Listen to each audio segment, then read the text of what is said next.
Price the Lord. ദൈവത്തിന്റെ അതിപരിശുദ്ധമായ നാമം വാഴ്ത്തപ്പെടട്ടെ. എല്ലാവർക്കും വീണ്ടും വരുന്ന യേശുക്രിസ്തുവിന്റെ നാമത്തിൽ ഞാൻ സ്നേഹവന്ദനങ്ങളെ അറിയിക്കുന്നു. പരിശുദ്ധാത്മാവാണ് നമ്മോട് സംസാരിക്കേണ്ടത്. എത്ര പേർ അത് വിശ്വസിക്കുന്നുണ്ട്? ദൈവത്തിന് പ്രവർത്തിക്കാൻ വലിയ കാര്യങ്ങളൊന്നും വേണ്ട. ചെറിയൊരു വിശ്വാസം മൂലം പാതാള ഗോപുരങ്ങളെ ജയിക്കുന്നവരാണ് നാം. അന്ധകാര ശക്തിയുടെ പ്രവർത്തനങ്ങളെ ആത്മാവിൽ കണ്ടുകൊണ്ട് ജയിക്കാൻ ദൈവം തെരഞ്ഞെടുത്തവരാണ് നാം. എത്ര പേർ ആമേൻ പറഞ്ഞത് ഏറ്റെടുക്കും? അതുകൊണ്ട് നാം ഒരുമിച്ച് ദൈവത്തിന്റെ വചനത്തിലൂടെ യാത്ര ചെയ്യുമ്പോൾ പരിശുദ്ധാത്മാവ് നമ്മോട് സംസാരിക്കട്ടെ എന്ന് ഞാൻ പ്രാർത്ഥിക്കുന്നു.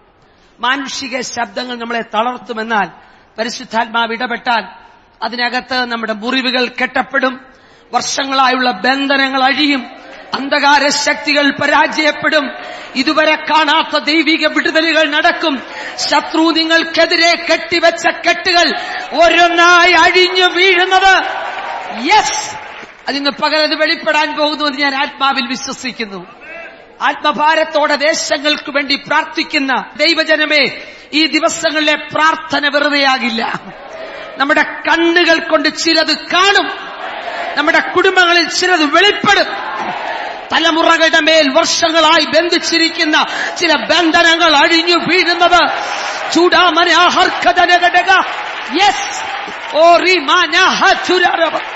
ഒരു വിടുതലുമില്ലെന്ന് മാനുഷികമായി ചിന്തിച്ച, മാനുഷികമായ ലോക വൈദ്യന്മാർ പോലും പരാജയപ്പെട്ട വിഷയങ്ങളിൽ എന്റെ ദൈവത്തിന്റെ ഒരു വാക്കുമതി, ഒറ്റ വാക്കുമതി.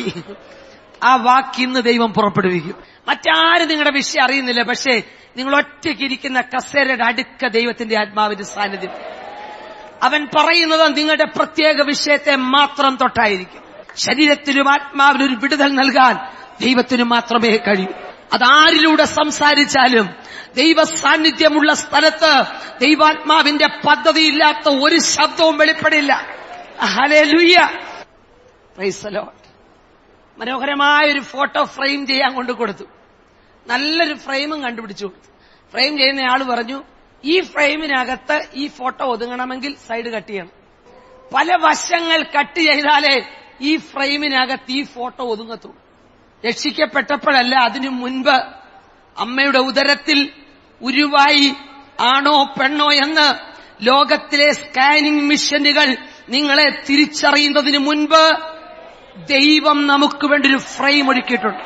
അതിനകത്ത് നിന്നെ ഉൾക്കൊള്ളിക്കാൻ പറ്റുന്നുണ്ടോ എന്ന് നിന്റെ പ്രതിസന്ധികളുടെ നടുവിലൂടെ ദൈവം ശ്രദ്ധിച്ചുകൊണ്ടിരിക്കുകയായിരുന്നു.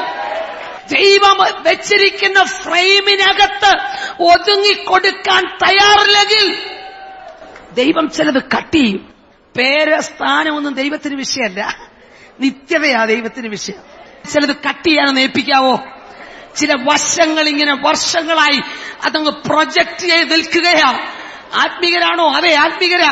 പ്രാർത്ഥിക്കുന്നവരാണോ? അതെ പ്രാർത്ഥിക്കുന്നവരാ. പക്ഷെ ദൈവം വെച്ച ഒരു ഫ്രെയിമിനകത്ത് ഒതുങ്ങാത്തടത്തോളം ദൈവത്തിന് തന്റെ പദ്ധതിക്ക് വേണ്ടി നിന്നെ ഉപയോഗിക്കാൻ പറ്റില്ല. വെറുതെ രക്ഷിക്കപ്പെട്ടിരിക്കാൻ ഒക്കത്തില്ല. കർത്താവിന് വേണ്ടി ഇറങ്ങിയെങ്കിൽ ചിലത് ചെയ്യിക്കാനാ ദൈവം വിളിച്ചത്. അത് ചെയ്യാൻ പറ്റാതെ എവിടെയൊക്കെയോ സ്റ്റക്കായി നിൽക്കുന്ന അനുഭവങ്ങൾ ഉണ്ടെങ്കിൽ ഇന്ന് ഈ ദൈവത്തോട് പറയണം, കർത്താവേ, എന്നെ നിന്റെ ഫ്രെയിമിനകത്തേക്കൊന്ന് ഒതുക്കണം. അതിനുവേണ്ടി ഞാൻ എന്നെ സമർപ്പിക്കുക.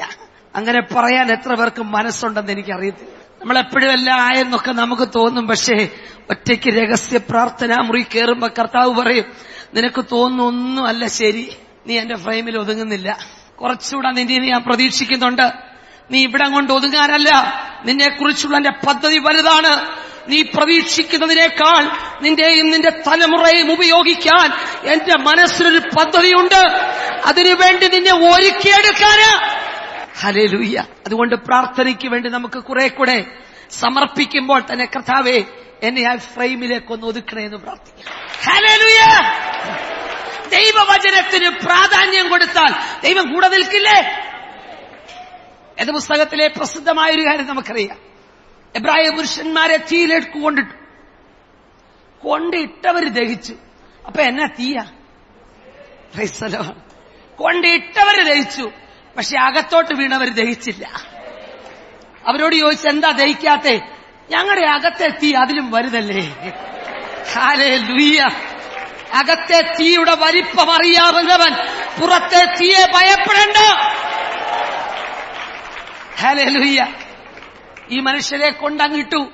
രാജാവ് നോക്കിയിട്ട് പറഞ്ഞു, 3 പേരെയല്ലേ ഇട്ടേ? അതെ. 4-മനൊരുത്തനുണ്ടല്ലോ. പക്ഷെ രാജാവിന്റെ കാഴ്ചയുടെ പ്രശ്നം അത്.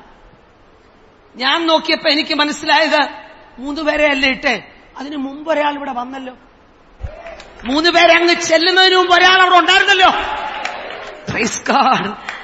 എന്റെ ഭാഷ ഞാൻ പറയും, 4-മനല്ല 1-മനായിട്ട് ചെന്ന് ഫയർ കണ്ടീഷനെ മാറ്റി എയർ കണ്ടീഷനാക്കി കൊടുത്തു.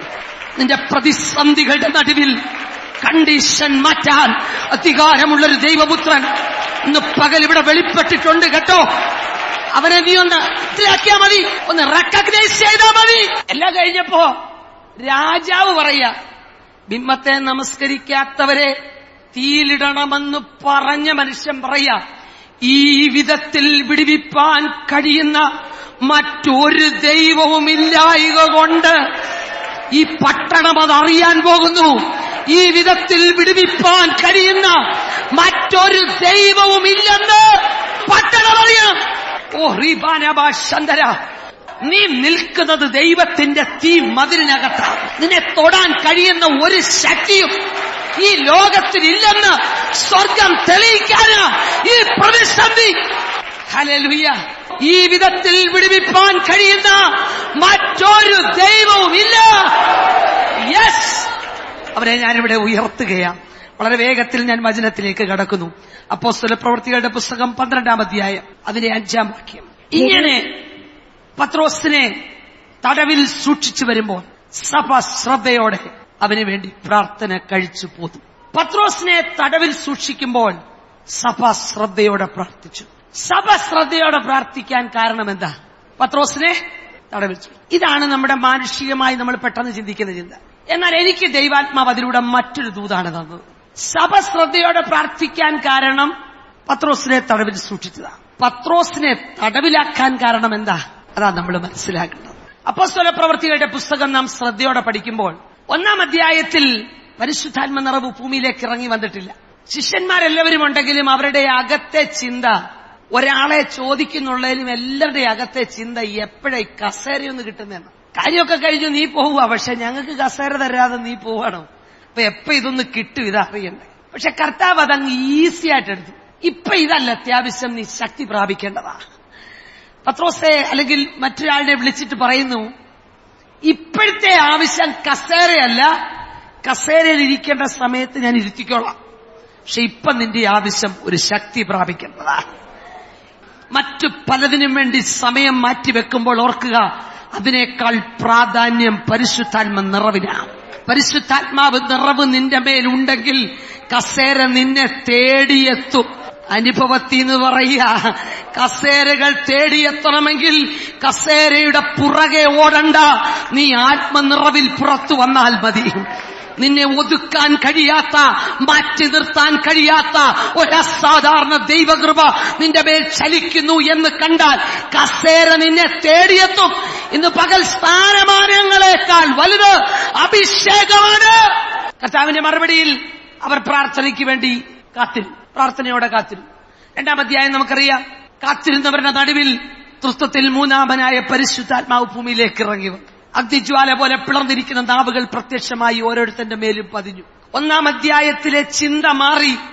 പിന്നീട് അവരുടെ ചിന്ത മുഴുവൻ ആത്മനിറവിൽ എങ്ങനെ ദൈവത്തിന് വേണ്ടി പ്രയോജനപ്പെടണമെന്ന. പരിശുദ്ധാത്മ നിറവ് പ്രാപിക്കാത്ത, അന്യഭാഷ സംസാരിക്കാത്ത ആരെങ്കിലും ഉണ്ടെങ്കിൽ ഓർക്കുക, നിങ്ങളെ നിറയ്ക്കാനാ ഈ പ്രാർത്ഥന. Price the Lord. ആത്മനിറവിന് വേണ്ടി കാത്തിരുന്ന മണിക്കൂറുകളുണ്ടോ?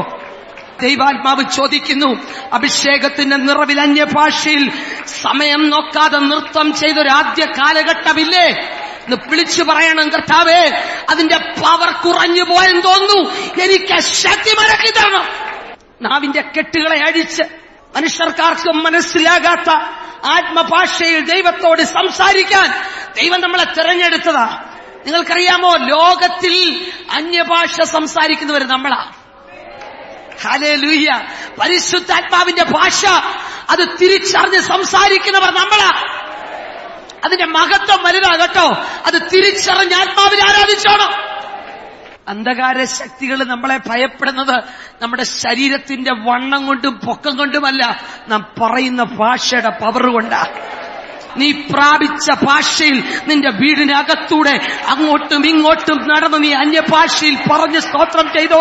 ഇന്ന് പകൽ ചില കെട്ടുകൾ വർഷങ്ങളായി ബന്ധിക്കപ്പെട്ട ചിലത് കുടുംബത്തിൽ ഓടി മാറുന്നത് ഞാൻ ആത്മാവിൽ കാണുകയാണ്. യേശുവിന്റെ നാമത്തിൽ അന്യഭാഷയിൽ നീ ആരാധിക്കുമ്പോൾ രോഗത്തിന്റെ ഭയാനകത നിന്റെ മുമ്പിൽ വെളിപ്പെടരുത്. എന്റെ ദൈവത്തിന്റെ വലിപ്പം നീ കാണണം. എന്റെ ദൈവത്തിന്റെ വലിപ്പം കണ്ടാൽ രോഗം ചെറുതായി മാറും. ഇന്ന് ദൈവം ചിലരുടെ സർജറി മാറ്റുക. രക്തം പുറത്തു വരാത്തൊരു സർജറി പരിശുദ്ധാത്മാവ് ചെയ്യും, ഇന്ന് ചെയ്യും. ആത്മനിറവ് പ്രാപിച്ചവർ ആരാധിക്കുമ്പോൾ രോഗങ്ങൾ വിട്ടുമാറും. യെസ്, ഏത് നിലയിലുള്ള ദുഷ്ടശക്തി നിന്നെ തകർക്കാൻ വന്നാലും നീ നാവുകൊണ്ട് കൽപ്പിച്ചാൽ മതി. യെസ്, അതിന്റെ മേൽ ദൈവിക പദ്ധതി വെളിപ്പെടുകയാ. നീ പറയുമ്പോ സ്വർഗം സീൽ ചെയ്യുകയാ. ഹല്ലേലൂയ. അങ്ങനെ 2-ാം അധ്യായത്തിൽ പരിശുദ്ധാത്മ നിറവിൽ ജനം ഭയങ്കര ഒരു പ്രത്യേക അനുഭവത്തിലേക്ക് വന്നു. 3-ാം അധ്യായത്തിലേക്ക് വന്നപ്പോ പത്രോസും യോഹന്നാനും ആലയത്തിലേക്ക് പോകുന്നു. ഞാൻ ചോദിക്കുന്നു, 40-ലധികം വയസ്സുള്ള ഈ മനുഷ്യൻ വർഷങ്ങളായി അവിടെ ഇരുന്ന് ഭിക്ഷയാചിക്കുന്നയാളാണ്. കർത്താവിന്റെ പ്രായം 33.5 വയസ്സ്. കർത്താവ് ഈ ആലയത്തിൽ പോയപ്പോ ഈ മനുഷ്യനെ കണ്ടിട്ടില്ലേ? പ്രൈസ്. ഇവരൊരുമിച്ച് പോയപ്പോ കണ്ടു കാണുമെന്ന് ഞാൻ വിശ്വസിക്കുക. യേശു പറയാ, നീ എഴുന്നേറ്റ് പൊക്കോളാൻ പറഞ്ഞ സുഖമായിട്ട് പോയേന്. അമ്മയുടെ ഗർഭം മുതൽ മുടന്തനായിരിക്കുന്ന ഈ മനുഷ്യനോട് എഴുന്നേറ്റ് പോകാൻ യേശു പറഞ്ഞില്ല. ഞാൻ ചോദിച്ചു, കർത്താവെ, നിനക്ക് ഈസിയായിട്ട് എഴുന്നേൽപ്പിച്ചു വിടായിരുന്നല്ലോ, നീ എന്താ എഴുന്നേൽപ്പിച്ചു വിടാഞ്ഞേ? കർത്താവ് എന്നോട് പറഞ്ഞു, പരിശുദ്ധാത്മ നിറവിൽ എന്റെ ദാസന്മാർ വരുന്നത് ഞാൻ മുൻപിൽ കണ്ടിട്ട് ഞാൻ അവർക്ക് അവസരം വിട്ടുകൊടുത്തതാ. ഞാൻ അവർക്ക് വേണ്ടി ചിലത് മാറ്റിക്കൊടുത്തതാ. ഇന്ന് പകൽ നിന്നേക്കാൾ ശക്തന്മാരായ അഭിഷിക്തന്മാർ നടന്നുപോയ മേഖലകളിൽ നിനക്ക് വേണ്ടി ദൈവം ചിലത് വേർതിരിച്ചിട്ടിരിക്കുന്നു.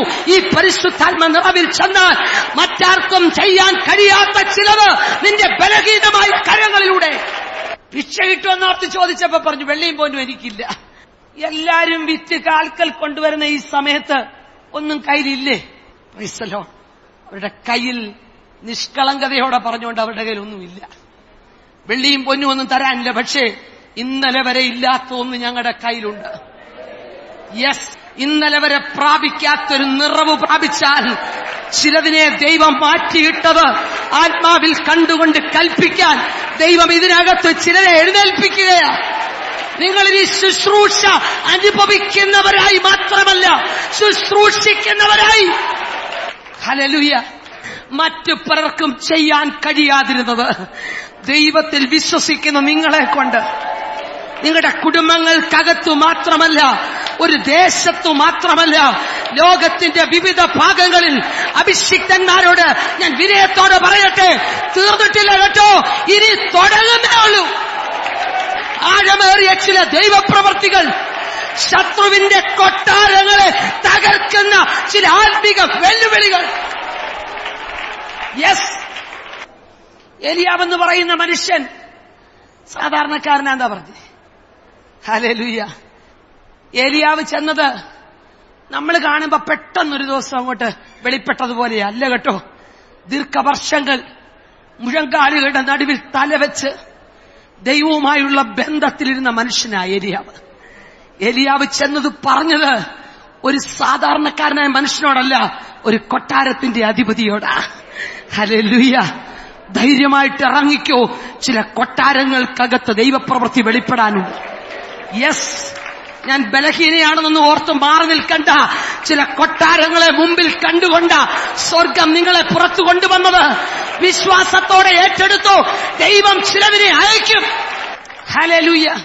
ഞാൻ ഏലിയാവിനോട് ചോദിച്ചു, ഒരു രാജാവിനോടും മറ്റും ചെന്ന് പറയുന്നതിന്റെ, ഞാൻ സേവിച്ച് നിൽക്കുന്ന സൈന്യങ്ങളുടെ ദൈവമായ യഹോവയാണ് ഞാൻ പറഞ്ഞിട്ടല്ലാതെ. ഓ, നീ ഇത്രയും ധൈര്യമായിട്ടൊക്കെ ഒരു രാജാവിന്റെ അടുക്ക പറയാൻ പറ്റൂ? ഞാൻ പറഞ്ഞിട്ടല്ലാതെ നിന്റെ രാജ്യത്തിൽ മഴ പെയ്യരുന്ന്. എന്താ അങ്ങനെ? ആഹാബിന് ഒറ്റ രാജ്യവും, പക്ഷെ എന്നെ ദൂതും കൊണ്ട് വിട്ടവൻ സകല രാജ്യത്തിന്റെ അധിപതിയാ. സകല രാജ്യങ്ങളുടെ മേലും അധികാരമുള്ള ദൈവം എന്നോട് പറഞ്ഞു, ഈ രാജ്യത്തെ അധിപതിയോട് ദൂത് പറയാൻ. ഞാനെന്തിനാ പേടിക്കുന്നേ? മുഴുവൻ രാജ്യങ്ങളുടെ മേലും അധികാരമുള്ള ദൈവം നിന്നെ ചില രാജ്യങ്ങളിൽ അയക്കും. നീ പറയാതെ വിടുതൽ നടക്കയില്ല. മാറ്റി നിർത്തിയവരുടെ മുൻപിൽ തിരിച്ചു വിളിപ്പിക്കുന്ന ഒരു സർവശക്തൻ ഇറക്കിവിട്ട ഭവനങ്ങളിൽ നീ ചെല്ലാതെ വിടുതൽ നടക്കില്ല. ഹല്ലേലൂയ. ഏലിയാവ് നല്ലൊരു ദൂത് പറഞ്ഞിട്ട് ഒരു ഡിന്നർ രാജാവ് കൊടുത്തില്ല. ഈ പുള്ളി ആരും ഡിന്നറിന് വിളിച്ചില്ല, കൊട്ടാരത്തിൽ നിന്നും കൊടുത്തില്ല. ട്രാൻസ്ഫറാ കൊടുത്തത്. ഒരു പൈനിയർ വർക്ക് കരീത്തോട്ടിന്റെ അരികിലേക്ക്. അവിടെ പോയി ഇരിക്കുക. ഏലിയാവ് അവിടെ ഇരുന്നപ്പോ ആഹാബ് രാജാവിന്റെ സൈന്യങ്ങൾ മുഴുവൻ അരിച്ചു പെറുക്കി നോക്കി. ഈ ഒരു രാജാവിന്റെ സൈന്യങ്ങൾ മുഴുവൻ അരിച്ചു പെറുക്കി നോക്കിയിട്ട് കാണാതിരുന്ന ഏലിയാവിനെ കാക്ക എങ്ങനെയാ കണ്ടേ? ഹല്ലേലൂയ. എനിക്ക് മനസ്സിലായത് ഞാൻ പറയാം. കാക്കയുടെ തലയിൽ ഒരു GPS പിടിപ്പിച്ചിട്ടുണ്ട്. കാക്ക GPSന്റെ പുറകെയാ പോയത്. ടേൺ റൈറ്റ്, ടേൺ ലെഫ്റ്റ് എന്നൊക്കെ പറഞ്ഞപ്പോ കാക്ക അങ്ങ് പറന്നു. ഈ ബ്രെഡ് ആൻഡ് മീറ്റ് എന്ന് പറഞ്ഞ സാധനത്തിന്റെ പേര് സാൻഡ്വിച്ചാ. ആദ്യത്തെ സാൻഡ്വിച്ച് ഏലിയാവിനാ കൊടുത്തേ. ഹല്ലേലൂയ. ഭക്തന് വേണ്ടി കൊടുക്കുന്നത് സാധാരണയല്ല കേട്ടോ, സ്പെഷ്യലാ. ദൈവത്തിന്റെ ദൂതുവാഹിക്ക് കൊടുക്കുന്നത് സാധാരണയല്ല, സ്പെഷ്യലാ.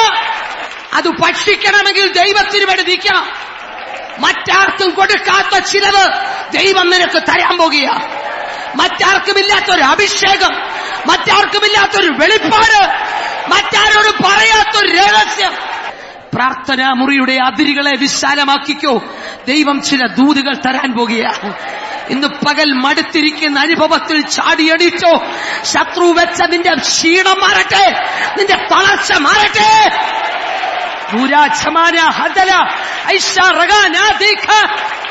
യേശുവിന്റെ നാമത്തിൽ ഹല്ലേലൂയ.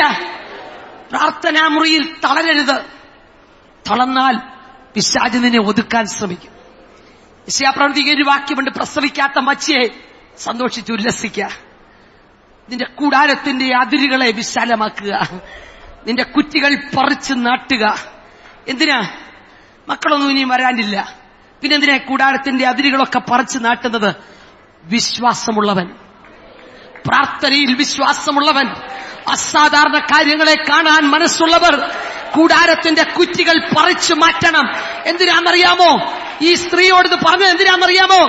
നിന്റെ സന്തതി തെക്കോട്ടും വടക്കോട്ടും കിഴക്കോട്ടും പടിഞ്ഞാറോട്ടും പരക്കും. ഏത് സന്തതി? പ്രാർത്ഥനാ മുറിയിൽ നീ കണ്ട സന്തതി. ഹല്ലേലൂയ. കൂടാരത്തിന്റെ അതിരുകളെ വിശാലമാക്കാൻ പോകുക. കുറ്റികളെ ഒന്ന് പറിച്ചു നാട്ടാൻ പറ്റുമോ? എനിക്കിരി പര ഒന്നും അപ്പുറത്തോട്ട് പോകാനൊക്കത്തില്ല. ആര് പറഞ്ഞു? ഏറ്റവും കഴിവില്ലാത്ത ഒരാളെ ഉപയോഗിക്കുന്ന ഒരാൾ സ്വർഗത്തിലുള്ള ദൈവമാണ്. യാതൊരു കഴിവുമില്ലാത്തവരെ ദൈവത്തിന്റെ കഴിവുകളാൽ തിരഞ്ഞെടുത്താൽ മുഴുവൻ മഹത്വവും സ്വർഗത്തിന് ലഭിക്കും. ഇന്ന് പകൽ ബലഹീനയായ കഴിവില്ലാത്ത നിന്റെ സ്വർഗം തിരഞ്ഞെടുത്താൽ മുഴുവൻ മഹത്വവും സ്വർഗത്തിന് ലഭിക്കും. ഇന്ന് പകൽ വിശ്വാസമുണ്ടോ? നിന്റെ കഴിവുകേടുകളിലൂടെ ദൈവത്തിന്റെ കഴിവ് വെളിപ്പെടുത്തും. യെസ്, അത് സംഭവിക്കാൻ പോകുക. ബലഹീനത സമ്മതിക്കുന്ന ചിലവരെ ദൈവം കരങ്ങളിൽ ഉപയോഗിക്കാൻ പോകുക. 3-ാം അധ്യായത്തിൽ മുടന്തന് സൗഖ്യം ലഭിച്ചു. മുടന്തൻ ആലയത്തിൽ കടന്നു, തുള്ളിച്ചാടി ദൈവത്തെ സ്തുതിച്ചു. വിടുവിക്കുവാൻ ദൈവം ഉപയോഗിച്ച ഉപകരണങ്ങളോടുകൂടെ ആലയത്തിൽ കടന്നു. നിനക്ക് വിടുതൽ കിട്ടിയെങ്കിൽ നീ ആലയത്തിനകത്ത് കാണും. ഏത് സമയത്തും തുള്ളാനും ചാടാനും നൃത്തം ചെയ്യാനും നമുക്ക് ദൈവം കൃപ തന്നിട്ടുണ്ട്. Hallelujah, praise God. ഇത് പകരും കേട്ടോ. നിന്നിൽ ഒരു അഭിഷേകം പകരാൻ പോകുകയാണ്. അത് പകരും കേട്ടോ, അത് പകരും യേശുവിന്റെ നാമത്തിൽ. Hallelujah, hallelujah. 7-ാം അധ്യായം വരെ ഇങ്ങനെ വരിക. 8-ാം അധ്യായത്തിലേക്ക് വന്നപ്പോൾ സ്തേഫാനോസിന്റെ കല്ലെറിയാൻ പോയവരുടെ വസ്ത്രം സൂക്ഷിച്ച പുള്ളിയെ തമ്പുരാൻ കാണുക.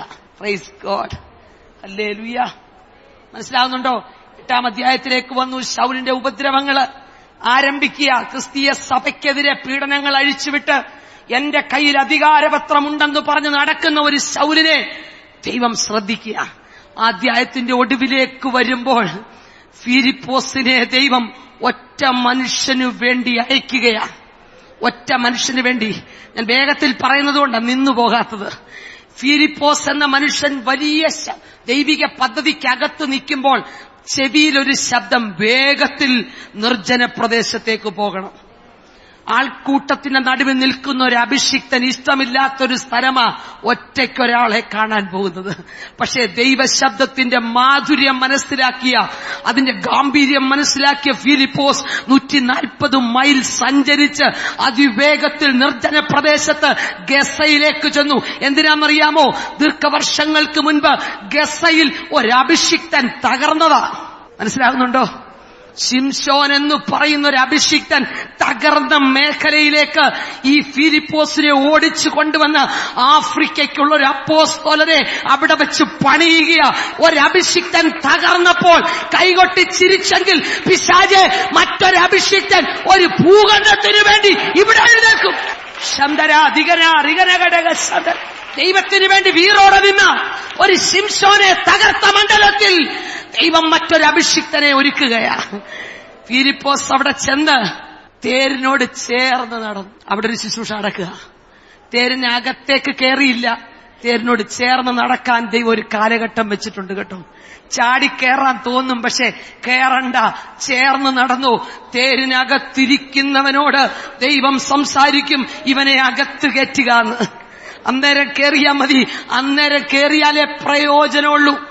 അവിടെ വെച്ച് വെള്ളം കണ്ടപ്പോ പുള്ളിയാ പറഞ്ഞതേ, വെള്ളം കിടക്കുന്ന എന്നെ ഒന്ന് മുക്കാൻ. സ്വന്തം വെള്ളം കിടക്കുന്ന എന്നെ ഒന്ന് മുക്കെന്ന് പറഞ്ഞു മുക്കി. അത് കഴിഞ്ഞ് 14 മൈൽ ദൂരേക്കുള്ള യാത്രയ്ക്ക് വേണ്ടി ഒരു ഷണ്ണന്റെ തേര് നോക്കി നിൽക്കാൻ ദൈവം ഫിലിപ്പോസിനെ അനുവദിച്ചില്ല. കാരണം 144 മൈൽ നടന്നു വന്ന് ഒരഭിഷിക്തന്റെ അടുക്കൽ ശുശ്രൂഷ ചെയ്തിട്ട് അടുത്ത 14 മൈൽ ദൂരെയുള്ള ആസ്തോദിലേക്ക് പോകാൻ എന്നെ അങ്ങോട്ടൊന്ന് ഇറക്കാവോ എന്ന് ചോദിക്കാൻ ദൈവം അനുവദിച്ചില്ല. കാരണം ഞാൻ പറയാം, ഫിലിപ്പോസേ, നീ ഷണ്ണന്റെ മുൻപിൽ ഓച്ചാനിച്ച് നിൽക്കേണ്ട ആളല്ല. നീ പ്രാപിച്ച പരിശുദ്ധാത്മ നിറവ് നിനക്കറിയില്ല. ഈ ഷണ്ണനോ, ഈ ഷണ്ണന്റെ രാജ്ഞിയോ ഇന്ന് വരെ കയറിയിട്ടില്ലാത്ത ഒരു വാഹനം നിന്നെ വെയിറ്റ് ചെയ്യുകയാ. എത്ര പേർക്ക് മനസ്സിലായി? അവിടെ എഴുതിയിരിക്കുന്നു, ഷണ്ണന്റെ അടുക്കൽ മാറിയപ്പോൾ ഫിലിപ്പോസിനെ ദൈവം എടുത്തുകൊണ്ടുപോയി. മറ്റൊരാളിന്റെ മുൻപിൽ ശുശ്രൂഷയുള്ളവർ ഓച്ചാനിച്ച് നിൽക്കണ്ടെന്നേ. ദൈവത്തിന്റെ പദ്ധതിക്കകത്ത് മറ്റാർക്കും വേണ്ടി ചെയ്യാത്തത് എത്രയോ നിനക്ക് വേണ്ടി ഒരുക്കി വെച്ചിരിക്കുന്നു. തിരിച്ചറിയാൻ കണ്ണു തുറന്നാ മതി കേട്ടോ, കണ്ണു തുറന്നാ മതി. വേഗത്തിൽ പോട്ടെ. 9-ാം അധ്യായത്തിലേക്ക് വരുമ്പോൾ നമ്മുടെ കഥാപുരുഷനായ പൗലോസിനെ ദൈവം തൊടുന്നു. ശൗലിനെ പൗലോസാക്കി മാറ്റി. 10-ാം അധ്യായത്തിലേക്ക് വന്നപ്പോൾ പത്രോസിനൊരു അസാധാരണ ദർശനം നൽകി. ഇന്നുവരെ ഒരു യഹൂദനും ജാതിയുടെ വീട്ടിൽ പോയിട്ടില്ല. ആദ്യമായി കാലുകുത്താൻ പത്രോസിനോട് ദൈവം സംസാരിക്കുക. ഈ 10-ാം അധ്യായം വരെ അപ്പോസ്തലന്മാർ ഒരുമിച്ച് ആലോചിച്ചൊക്കെ പലതും ചെയ്തു. 10-ാം അധ്യായത്തിൽ ആരുടെ അഭിപ്രായത്തിന് കാത്തു നിൽക്കാൻ ദൈവം പത്രോസിനെ അനുവദിച്ചില്ല. ഞാൻ എന്റെ ദൂതിലേക്ക് വരിക. 2-ാം അധ്യായത്തിൽ അഭിഷേകത്തിന്റെ നിറവ് പ്രാപിച്ചതു മുതൽ ഒരുമിച്ച് ആലോചിച്ചും തീരുമാനിച്ചും ഒക്കെ കാര്യങ്ങൾ ചെയ്ത സ്ഥിതിക്ക് 10-ാം അധ്യായത്തിൽ പത്രോസിനെ കൊർന്നല്യോസിന്റെ വീട്ടിലേക്ക് വിടുന്നതിന് മുൻപ് ദൈവത്തിന് ഇവരെ എല്ലാരെയും കൂടെ ഒന്ന് കൂട്ടി ആലോചിക്കാൻ പറ്റില്ലായിരുന്നോ? ഞാൻ മനസ്സിലാക്കിയതും പ്രാർത്ഥിച്ചപ്പോൾ ലഭിച്ചതും പറയാം. കൂടി ആലോചിച്ചാൽ ആരും കൊർന്നല്യോസിന്റെ വീട്ടിൽ പോവില്ല. കൂട്ടത്തിൽ നിന്നാൽ ചെയ്യാൻ പറ്റാത്ത ചിലത് ഒറ്റയ്ക്ക് ദൈവം ചിലരെ കൊണ്ട് ചെയ്യും. വേണ്ടവരാ ദൂരെടുത്തു. ഹല്ലേലൂയ. കൂട്ടങ്ങളിൽ പലരും നിനക്കെതിരാവും. പക്ഷേ തമ്പുരാൻ നിന്നെ അയച്ചതാണെങ്കിൽ നീ ചെല്ലും, ചിലതവിടെ നടക്കും. ജാതീയ കൂട്ടങ്ങളെ സുവിശേഷത്താൽ വീണ്ടും ജനിപ്പിക്കുവാൻ ആത്മനിറവുള്ള പത്രോസിനെ ദൈവത്തിന് ആവശ്യമുണ്ട്. അതുകൊണ്ട് ആ പത്രോസിനെ ഒറ്റയ്ക്ക് അയച്ചു. പത്രോസ് അവിടെ ചെന്നു വചനമെല്ലാം പ്രസംഗിച്ചു. പാപമോചനത്തിനായുള്ള സ്നാനം, രക്ഷിക്കപ്പെടണം, സ്നാനപ്പെടണം, എങ്കിൽ പരിശുദ്ധാത്മാവ് എന്താ ദാനം ലഭിക്കും. ഇത് പറഞ്ഞ ആളാരാ? പത്രോസാ. 10-ാം അധ്യായത്തിലോട്ട് ചെന്നപ്പം ഈ പറഞ്ഞത് തിരുത്തി. രക്ഷിക്കപ്പെട്ട് സ്നാനപ്പെട്ടാലേ അഭിഷേകം കിട്ടുകയുള്ളെന്നാണ് അവിടെ പറഞ്ഞത്. ഇവിടെ വന്നപ്പോ രക്ഷിക്കപ്പെട്ടു, സ്നാനപ്പെടുന്നതിന് മുമ്പ് എല്ലാവരും പ്രാപിച്ചു. കൂടെയുള്ള ബാക്കിയുള്ളവരുണ്ടേ പറയും ശരിയല്ല, ശരിയല്ല, ശരിയല്ല, അതും ശരിയല്ല, ഒരിക്കലും സമ്മതിക്കാൻ പറ്റില്ല. കാരണം നമ്മളോട് അങ്ങനെയല്ലേ നേരത്തെ പറഞ്ഞേക്കുന്നേ. മാനുഷിക ബുദ്ധിക്കപ്പുറത്ത് ദൈവം ചിലത് ചെയ്യാൻ പോവുക. നമ്മുടെ ചിന്താഗതികൾക്കപ്പുറത്ത് ദൈവത്തിന് ചിലത് ചെയ്യാനുണ്ട്. മനസ്സോടെ വിട്ടുകൊടുക്കാൻ, ചോദ്യം ചെയ്യപ്പെട്ടാലും ദൈവത്തിന്റെ പദ്ധതിക്ക് വേണ്ടി നിൽക്കാൻ തയ്യാറുള്ള ചില ദൈവ അഭിഷിക്തന്മാരെ ദൈവം ഇവിടെ തിരയുക. കൂട്ടത്തിൽ നിൽക്കുന്ന ദൈവിക പദ്ധതി. പത്രോസ് വിചാരിച്ചു ഇവരെല്ലാം ഒന്ന് സ്ഥാനപ്പെടുത്തണം, എല്ലാവരും ഒന്ന് അഭിഷേകം പ്രാപിച്ചിട്ട് പോകണം. അത് ചിന്തിച്ചപ്പോഴേ എല്ലാവരും അഭിഷേകം പ്രാപിച്ചു. നമ്മുടെ മനസ്സിൽ കുറെ പദ്ധതികളൊക്കെ കിടപ്പുണ്ട്. ഇങ്ങനെയൊക്കെ ആയിരിക്കുമെന്ന് തമ്പുരാനത് ഇളക്കുമെന്നാ പറഞ്ഞത്. നമ്മുടെ പദ്ധതികളൊക്കെ മാറ്റിവെച്ചിട്ട് ദൈവത്തിന്റെ പദ്ധതി ഇവിടെ വെളിപ്പെടാൻ പോകുക. മാനുഷിക കണക്കുകൂട്ടലുകൾ ഇവിടെ പരാജയപ്പെടും. പരിശുദ്ധാത്മാവിന്റെ ഹിതത്തിനെതിരെ ഒരു വാക്കുച്ചരിക്കാൻ നമുക്കില്ല. ഇന്ന് പകൽ ഞാൻ വളരെ ഭയത്തോടെ പറയുക, എഴുതി വെച്ച രേഖകൾ മാറിയേക്കാം, പ്രമാണങ്ങൾ മാറിയേക്കാം. തമ്പുരാന്റെ മുമ്പിൽ മുട്ടുകുത്തുന്നവർക്ക് വേണ്ടി, ഹൃദയത്തിൽ നിഷ്കളങ്കതയോടെ ദൈവത്തെ ആരാധിക്കുന്നവർക്ക് വേണ്ടി ദൈവം ചില പദ്ധതികളെ മാറ്റി എഴുതാൻ പോകുക. ഒരിക്കലും ചിന്തിക്കാത്ത പദ്ധതികളിലൂടെ ദൈവം ചിലത് ചെയ്യാൻ പോകുന്നുവെന്ന് പരിശുദ്ധാത്മാവ് ദൂത് പറയുക. ഹല്ലേലൂയ. ഒറ്റയ്ക്ക് നിൽക്കാൻ തയ്യാറാണോ? പത്രോസിനെ പോലെ ഒറ്റയ്ക്ക് നിൽക്കാൻ തയ്യാറാണോ? ആരും കൂട്ടില്ലെങ്കിലും, ആരും കൈ തന്നില്ലെങ്കിലും ദൈവം പറഞ്ഞ പദ്ധതിക്ക് വേണ്ടി. ഹല്ലേലൂയ. 10-ാം അധ്യായത്തിൽ പരിശുദ്ധാത്മ നിറവ് പ്രാപിച്ചവർക്ക് സ്നാനം നൽകി. ഇനി ആ വിഷയം 11-ാം അധ്യായത്തിൽ ശ്രദ്ധിച്ചു കേൾക്കണേ. ഈ 10 വരെയുള്ള അധ്യായത്തിൽ വന്ന ഒരു ദൈവപ്രവൃത്തിയും 11-ാം അധ്യായത്തിൽ ഇല്ല. ഒരത്ഭുതവും നടക്കുന്നില്ല. അപ്പോസ്തലന്മാരുടെ കയ്യിലൂടെ ഒന്നും അവിടെ നടക്കുന്നില്ല. എന്താ? പത്രോസിനെതിരെ കൊടി പിടിച്ചേക്കുക. ഇപ്പോഴത്തെ വിഷയം, എന്തിന് പത്രോസ് ജാതികളുടെ വീട്ടിൽ പോയി? ഇപ്പൊ ജനമെല്ലാം പത്രോസിനെതിരെ. ഞാൻ പറയുന്ന ദൂത് മനസ്സിലാകുന്നുണ്ടോ? ഇപ്പൊ ആൾക്കാർ മുഴുവൻ പത്രോസിനെതിരായി. 11-ാം അധ്യായത്തിൽ വാദവും തർക്കവും അപ്പോസ്തലന്മാരുടെ ഇടയിൽ ആരംഭിച്ചു. ഇത് മാറ്റാൻ ശ്രദ്ധിക്കണേ. ഇവരുടെ ഇടയിലുള്ള ഈ പ്രശ്നത്തെ മാറ്റാൻ എന്ത് ചെയ്യണമെന്ന് തമ്പുരാൻ ആലോചിച്ചപ്പം കിട്ടിയ ഒന്നാന്തരം മറുപടിയാ 12-1. ദൈവജനത്തിന്റെ ഇടയിൽ വലിപ്പച്ചെറുപ്പങ്ങളും തർക്കങ്ങളും വാദങ്ങളും വന്നപ്പോൾ സ്വർഗം കണ്ട പദ്ധതിയാ ഹെരോദ രാജാവിനെ കയ്യിലെടുത്തു. സഭ ശ്രദ്ധയോടെ പ്രാർത്ഥിക്കാൻ പ്രാർത്ഥനാമുറിയിൽ മുട്ടുകുത്തിച്ചതിന്റെ പിൻപിൽ കരം ദൈവത്തിന്റെയാ. ഹല്ലേലൂയ. 11-ാം അധ്യായം വീണ്ടും അതേ നിലയിൽ മുൻപോട്ട് പോയാൽ അപ്പോസ്തലപ്രവൃത്തി ബാക്കി കാണില്ല. വഴക്ക് തീർക്കാനേ സമയമുള്ളൂ. ഇവരുടെ ഇടയിലെ വഴക്ക് തീർക്കണമെങ്കിൽ പുറത്തുനിന്ന് ഒരുത്തനെ പിടിച്ചതിനകത്ത് കൊണ്ടുവരണം. മനസ്സിലാകുന്നുണ്ടോ? സകല അധികാരങ്ങളും ദൈവത്തിന്റെ അധികാരത്തിന്റെ കീഴിലാ. ഉന്നതനു മീതെ ഒരു ഉന്നതനും അതിനു മീതെ അത്യുന്നതനും ജാഗരിക്കുന്നു. ദൈവത്തിന്റെ കയ്യിലുള്ള അധികാരമല്ലാതെ ഒരധികാരവും ഭൂമിയിലില്ല. ഹെരോദ രാജാവിന്റെ കൈ നീട്ടാൻ കാരണം സ്വർഗത്തിലെ ദൈവത്തിന്റെ പദ്ധതിയാണെന്ന് വിശ്വസിച്ച് ആമേൻ പറയാൻ പറ്റുന്ന എത്ര പേര് ഇവിടെ ഇരിപ്പുണ്ട്? ഹെരോദാവിന്റെ കൈ നീട്ടിച്ചത് സ്വർഗമാ. എന്തിനാ? ദൈവജനത്തിന്റെ ഇടയിൽ ഐക്യതയുണ്ടാകാൻ. മനസ്സിലാകുന്നുണ്ടോ? ഹെരോദാവ് കൈനീട്ടിയപ്പോൾ സഭ പ്രാർത്ഥന ശ്രദ്ധയോടെയായി. Praise the lord. കൈനീട്ടാൻ ചില അധികാരങ്ങളോട് ദൈവം കൽപ്പിക്കുന്നത് ദൈവജനത്തിന്റെ നടുവിൽ ഒരൈക്യത വ്യാപരിക്കാനാ. സ്ഥാനവലിപ്പങ്ങളോ പണപ്രതാപങ്ങളോ ഒന്നുമല്ല വിഷയം. തമ്പുരാന്റെ ഹൃദയത്തിലെ പദ്ധതി അനുസരിച്ച് കരത്തോട് കരം കോർത്ത് ദൈവസഭയ്ക്ക് വേണ്ടി കരയാൻ, ഇടിവിൽ നിൽക്കാൻ ദൈവം ഒരു കൂട്ടത്തെ തിരയുക. ഓ ഹല്ലേലൂയ. ഹെരോദാവ് ജനത്തിന്റെ നേരെ കൈനീട്ടി. Praise the lord. കൈനീട്ടിയപ്പോ ചിലരെയാ പീഡിപ്പിച്ച. ചിലരെ. എല്ലാവർക്കും ഒന്നും പീഡനമില്ല. ദൈവസഭയിൽ വന്ന എല്ലാരും ഒന്നും പീഡിപ്പിക്കപ്പെടില്ല. എല്ലാരും ഒന്നും കഷ്ടങ്ങളിലൂടെ പോവില്ല. എല്ലാരും ഒന്നും ശത്രു നോട്ടയിട്ടിട്ടില്ല. കാരണം പ്രയോജനമില്ലാത്തതിനെ പീഡനത്തിലൂടെ വിട്ടിട്ട് തന്നെ കാര്യം. നീ ഫലം കായ്ക്കുന്നയാളാണെങ്കിൽ നിന്നെ പീഡിപ്പിക്കാൻ പിശാച് എഴുന്നേൽക്കും. നീ മുഖാന്തരം ചില ആത്മാക്കൾ വിടുവിക്കപ്പെടുമെന്ന് കണ്ടാൽ നിന്റെ ശുശ്രൂഷയെ തടയാൻ പിശാച് പ്രവർത്തിക്കും. ശുശ്രൂഷ മേഖലകളിൽ തടയപ്പെടുന്ന അനുഭവങ്ങൾ വന്നാൽ മുട്ടുകുത്തിക്കോ. നിന്നെ കൊണ്ട് ദൈവത്തിന്റെ പദ്ധതിയുണ്ടെന്നാ അതിന്റെ അർത്ഥം. ദൈവത്തിന് ഉപയോഗിക്കേണ്ട ചിലതിനെ ദൈവം ഉപയോഗിക്കാൻ തടസ്സമായി പിശാച് ഒതുക്കാൻ നോക്കുന്ന മേഖലകളിൽ ആത്മാവിൽ ജയമെടുത്ത് മുന്നേറിക്കോ. ചിലരെ പീഡിപ്പിച്ചു. യാക്കോബിനെ വാളുകൊണ്ട് കൊന്നു എന്ന് കണ്ടപ്പോൾ യഹൂദന്മാർക്ക് പ്രസാദമായി. പത്രോസ് വിചാരിച്ചു, യാക്കോബ് ഏതായാലും മരിച്ചു, ഞാനും മരിക്കും. ഹല്ലേലൂയ. യാക്കോബിനെ കുറിച്ച് ചരിത്രം പറയുന്നു, ഒട്ടകത്തിന്റെ മുട്ടുള്ള മനുഷ്യനാ, പ്രാർത്ഥനയിൽ ദീർഘമണിക്കൂറുകൾ മുട്ടുകുത്തുന്ന മനുഷ്യനാ. ഞാൻ ചോദിക്കട്ടെ, പിശാചിന്റെ തന്ത്രം പ്രാർത്ഥിക്കുന്നവനെ തകർത്താൽ പ്രസംഗിക്കുന്നവനെ ഇല്ലാതാക്കാമെന്ന. പ്രാർത്ഥിക്കുന്നവനെ തൊട്ടാൽ, അവനെ തകർത്താൽ സഭ പ്രാർത്ഥിക്കാൻ എഴുന്നേൽക്കും. ഒരാളെ തൊട്ടാൽ ഒരു കൂട്ടത്തെ എഴുന്നേൽപ്പിക്കുന്നവനാ നമ്മുടെ ദൈവം. ഇന്ന് പകൽ ഈ പ്രാർത്ഥനയിൽ ആത്മാർത്ഥതയോടെ സഹകരിക്കുന്ന ദൈവദാസിദാസന്മാരോട് ഞാൻ പറയട്ടെ, ചിലവിനെ അകത്തളത്തിൽ പൂട്ടിയിട്ട് ചിലവിനെ കൊന്നുകളഞ്ഞ് ഈ രാജ്യത്ത് പ്രാർത്ഥിക്കാൻ റെഡിയാണോ? യാക്കോബ് പോയില്ലേ, പ്രാർത്ഥിക്കുന്നവൻ പോയില്ലേ? അതെ, ദൈവം മറ്റു ചിലരെ പ്രാർത്ഥനയ്ക്ക് വേണ്ടി എഴുന്നേൽപ്പിക്കുക. ഒരു ഭാരം ദൈവം അകത്ത് തരുന്നുണ്ടെങ്കിൽ പ്രാർത്ഥനാ മുറിയിൽ രാത്രികളിൽ ചാടി എണീക്കണം.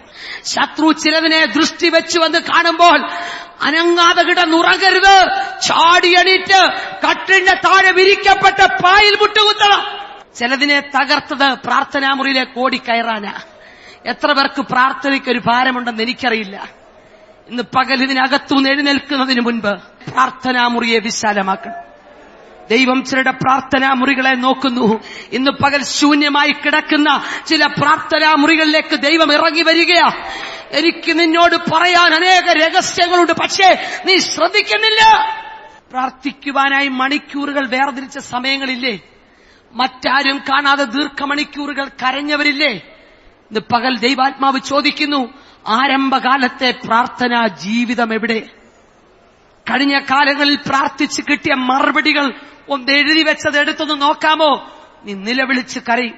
ബന്ധുക്കളും ചർച്ചക്കാരും ഒറ്റപ്പെടുത്തി ഒരു നല്ല ചടങ്ങിന് പോലും വീട്ടിൽ വിളിക്കാതെ മാറ്റി നിർത്തിയപ്പോൾ ചേർത്തണച്ചു നിർത്തിയ തമ്പുരാന്റെ കരത്തെ മറന്ന് ലോകത്തോട് ചേർന്ന് നടക്കാൻ എവിടുന്ന് അനുവാദം കിട്ടി?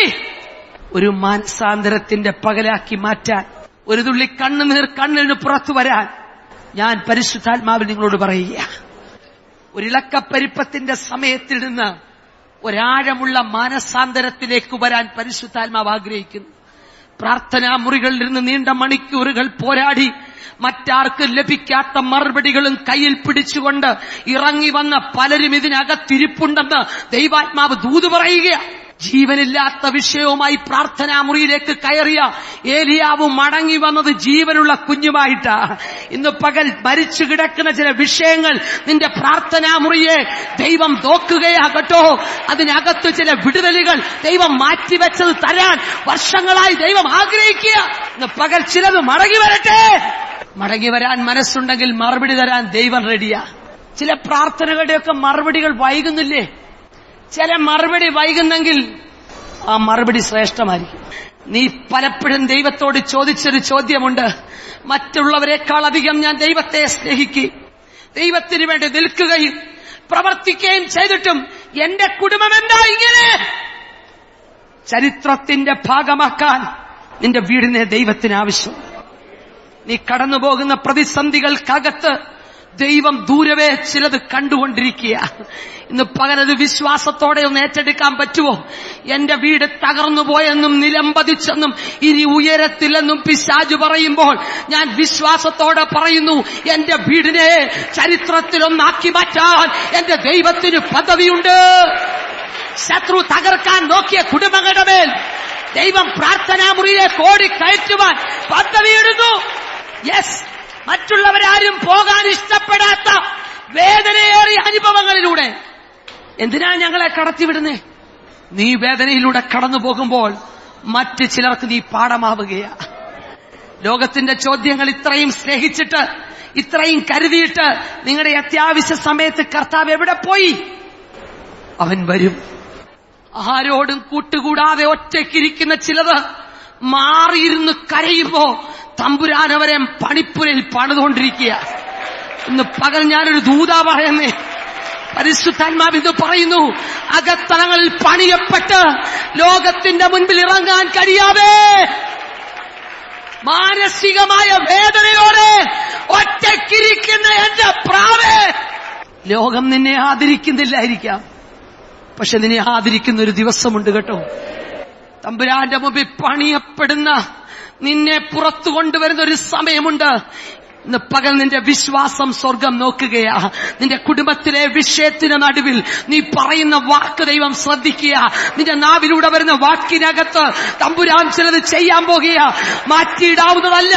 പ്രാർത്ഥനാ മുറിയിലേക്ക് കൊണ്ടുവന്ന വിഷയത്തിന്റെ മേൽ തമ്പുരാന്റെ കരം ചലിക്കുക. Price the Lord. തമ്പുരാന്റെ കരം ചലിക്കുന്നുവെന്ന പരിശുദ്ധാത്മാവ്. കാവൽക്കാര് നിൽക്കുന്ന കൂട്ടത്തിന്റെ നടുവിൽ ഒരു മനുഷ്യൻ നിൽക്കുക. അവന് വേണ്ടി പ്രാർത്ഥിക്കാൻ ഒരു കൂട്ടം ജനത്തെ ദൈവം ഒരുക്കി. തടവിലാക്കപ്പെട്ടതുപോലെ പുറത്തു വരാൻ കഴിയാത്ത മാനസികമായ അവസ്ഥയിലൂടെ പോകുന്ന ചിലതിനെ ചൂണ്ടിക്കാണിച്ചുകൊണ്ട് ദൈവാത്മാവ് ചോദിക്കുന്നു, പ്രാർത്ഥനാ മുറിയിലേക്ക് കയറാൻ മനസ്സുണ്ടോ? ഉണ്ടെങ്കിൽ ഇന്ന് പകൽ ചിലതിനെ സ്വർഗം ഇതിന്റെ നടുവിൽ എഴുന്നേൽപ്പിക്കുകയാ. അത്ഭുതങ്ങളുടെ ദൈവം പ്രവർത്തിക്കാൻ പോകുക. പരിശുദ്ധാത്മാവിന്റെ ചിലരെ പ്രാർത്ഥനാ മുറിയിലെ പങ്കാളിത്തത്തിനു വേണ്ടി ഹല്ലേലൂയ ജനത്തിന്റെ മുമ്പിൽ നിർത്തുവാൻ ഭാവിച്ചതിന്റെ തലേ രാത്രിയിൽ നാളെ ജനത്തിന്റെ മുമ്പിൽ പത്രോസിനെ നിർത്തും. തലേ രാത്രിയിൽ സഭ ശ്രദ്ധയോടെ പ്രാർത്ഥിക്കുന്നു. എന്തു പ്രാർത്ഥിക്കുന്നു? കർത്താവേ, നാളെ ജനത്തിന്റെ മുൻപിൽ നിർത്തുമ്പോൾ ഒരത്ഭുതം നടക്കണം. ജനത്തിന്റെ മുൻപിൽ നാളെ നിർത്തും, ആ സമയത്തൊരത്ഭുതം നടക്കണം. ഇതാണ് ജനത്തിന്റെ പ്രാർത്ഥന. പക്ഷേ ദൈവം പ്രാർത്ഥനയ്ക്ക് പ്രതീക്ഷിക്കാത്ത മറുപടിയാണ് കൊടുക്കുന്നത്. നാളെ നടക്കാനുള്ള അത്ഭുതത്തിനു വേണ്ടി ജനം പ്രാർത്ഥിക്കുമ്പോൾ തലേ രാത്രിയിൽ ദൈവം അത്ഭുതം ചെയ്തു.